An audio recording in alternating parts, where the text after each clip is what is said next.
Okay, welcome to the Chapter 15 Entertainment Promotion Presentation Lecture, where we will be expanding on some of the concepts that we talked about in Chapter 8 and using those and relating them to the entertainment industry. So please make sure that you have the Chapter 15 note guide that goes along with the presentation lecture so you can take those notes and you can have those as a study tool for upcoming assessments. So let's go ahead and get started. All right, so entertainment and the promotional mix.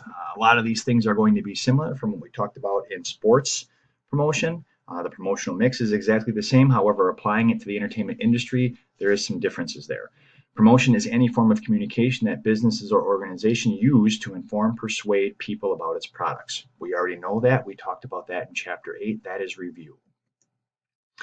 Now, the four components of advertising, and I apologize for the formatting of this. When it came over, the formatting of the slides didn't quite come over correctly. So we have advertising, we have publicity, personal selling, and we have sales promotion, also known as the promotional mix. These four elements make up what we call the promotional mix.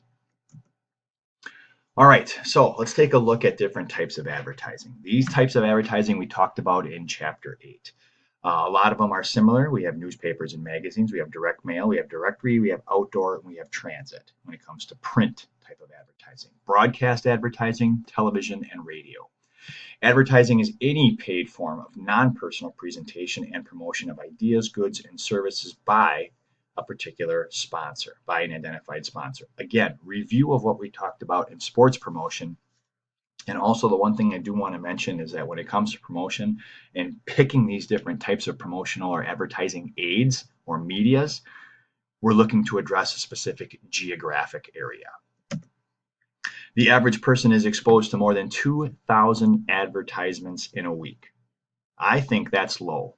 If you think about all the times that we are exposed to advertisements, subconsciously listening on the radio or internet radio, driving down the road, looking at magazines, paging through magazines, newspapers, seeing billboards, as well as walking through stores like Quick Trip or other retailers and seeing advertisements and promotions in there as well. I think 2,000 is low.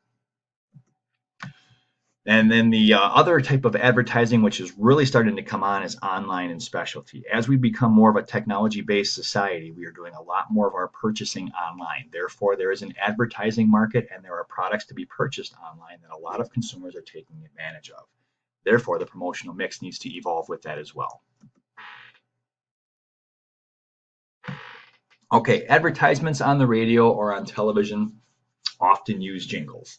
And these jingles are used as ways to subconsciously impact the consumer to associate with that brand or that product. For example, like a good neighbor, State Farm is there. There's a jingle. And there's a jingle that goes along with it. A lot of us sing it. A lot of us apply it to different aspects of our life. Therefore, it is accomplishing what it is designed to accomplish, where it is getting in the back of a consumer's head. Now, let's take a look at public relations and publicity, because we talked about how these two things have to work together because publicity is uncontrollable. Public relations include any activity designed to create a favorable image toward a business, its products, or its policies. The reasons why public relations has to work with publicity is because publicity sometimes can be positive, sometimes can be negative. And you might have already heard some of the cliches out there that no publicity or any publicity is good publicity, whether it's good, bad, as long as people are talking about it. Well, when you're marketing products or services to sell, maybe not. If people are talking negatively about your product, eventually that's going to affect your potential customer base, and you don't want that to happen. Therefore, your public relations department has to come in and try and harness that, hone that, redistribute the message so that it is favorable in terms of creating that image, that brand, and creating those sales. Negative publicity needs to be changed to a positive as soon as possible. That is the precise job of the PR department. Publicity is a specific type of public relations that involves placing positive and newsworthy information about a business, its products, or its policies in the media.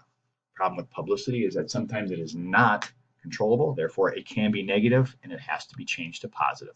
But the goal is to have all publicity be positive. Personal selling. We talked about the 7 steps of personal selling in Chapter 8. Personal selling is any form of direct contact between the salesperson and the customer. Could be direct face-to-face, could also be over the phone.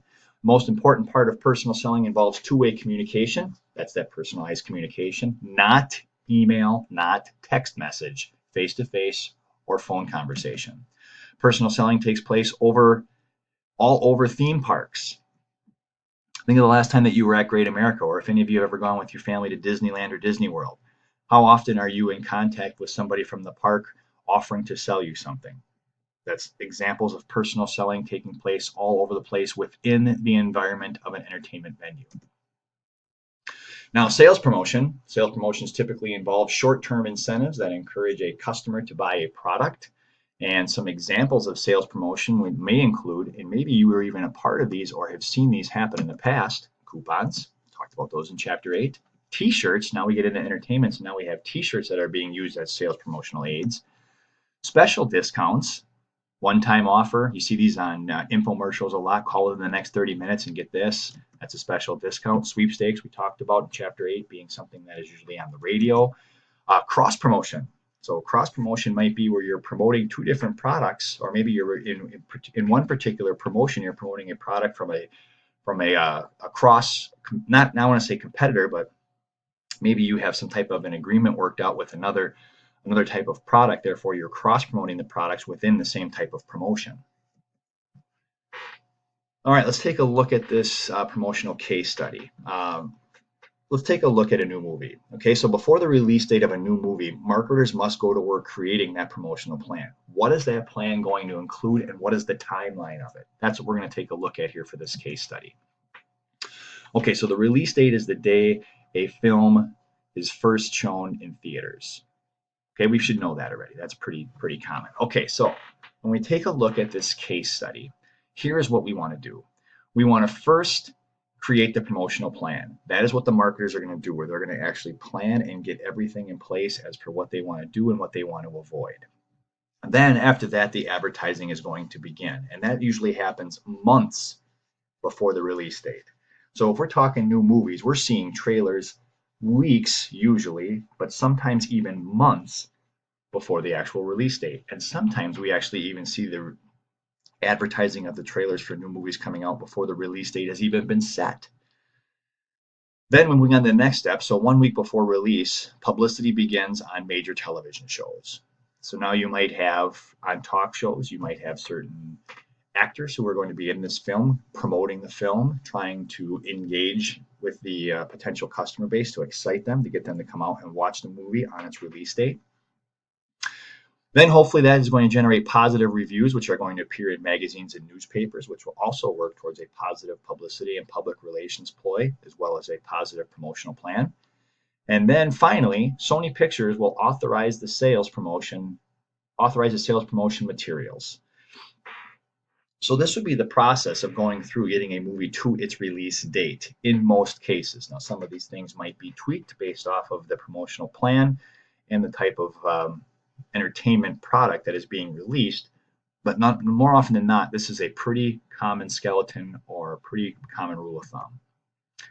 All right, let's take a look at this fan frenzy electronic channel scenario real quick. Television shows often have online forums, and some of you might have gotten a chance to see this. This has actually gone past just television shows, and now it is going into videos.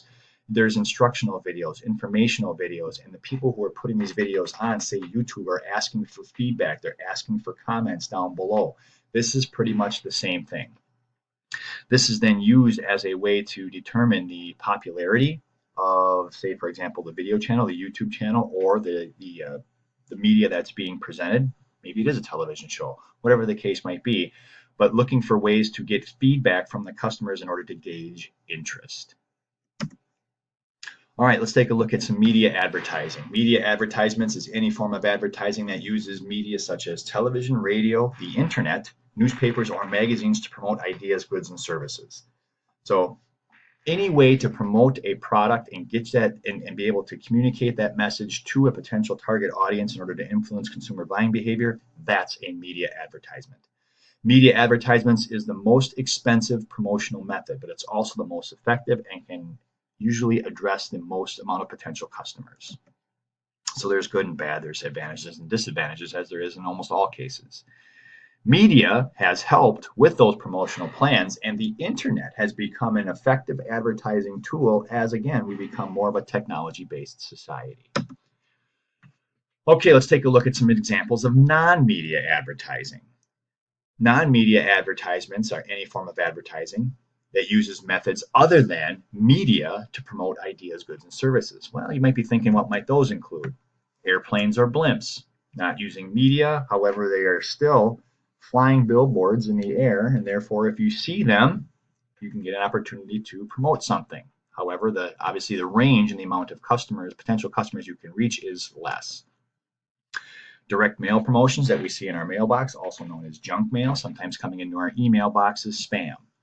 Flyers handed out in events. Sometimes you see these. Sometimes you go to a mall or whatnot. There's a promotion going on, and all of a sudden you'll come out of Shields in the parking lot over at the Fox Cities Mall, and you'll have something in your windshield wiper on your car.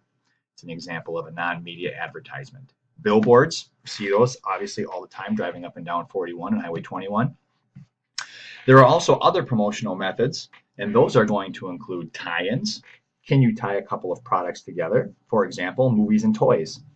In the entertainment industry, a movie comes out, all of a sudden you have action figures and toys. Now you have a promotional tie-in. This is the combined promotional efforts of two or more companies. So let's say, for example, Paramount Pictures and Hasbro. Paramount Pictures is the entertainment company, and Hasbro is the toy company. There's also cross-selling. Cross-selling is linking products within a company's own product assortment or product mix. Placing products, we have already watched commercials on this for the Bud Light commercial back in 2011 Super Bowl, which is locating prominent placements for a company's products or name as a prop in media in order to influence customers possibly wanting to buy that product by reaching the same market. Now, when it comes to reaching diverse markets are going to include groups that vary in their ethnic, national, cultural, and even geographical characteristics. We've already talked about a significant amount of geographics within different types of media advertising. The Hispanic population has made a substantial impact in the entertainment marketing, believe it or not, as we have more and more Spanish-speaking individuals in our country. It is important to consider the variety of diverse markets that might be interested in a product. If they are, and you can't reach them, chances are they won't buy. You got to find a way to reach them. The film Bend It Like Beckham is a good example of a successful global marketing, taking a sport like soccer, which is a worldwide sport, not necessarily the most popular sport in the United States, but other states or other nations outside the United States, it is very popular. Therefore, a movie like that is going to reach a customer base on a global scale. All right, so again, let's review. The promotional mix includes advertising, publicity, personal selling, and sales promotion. Now, by using these four components of the promotional mix, entertainment companies, as does sports companies, can promote their products using a variety of strategies in order to reach that potential target audience. Make sense? All right, and that concludes the presentation lecture for Chapter 15 in Entertainment Promotion. Please make sure that you revisit the slides if need be so that you can get all of the notes for Chapter 15, and I will see you next time we meet in class.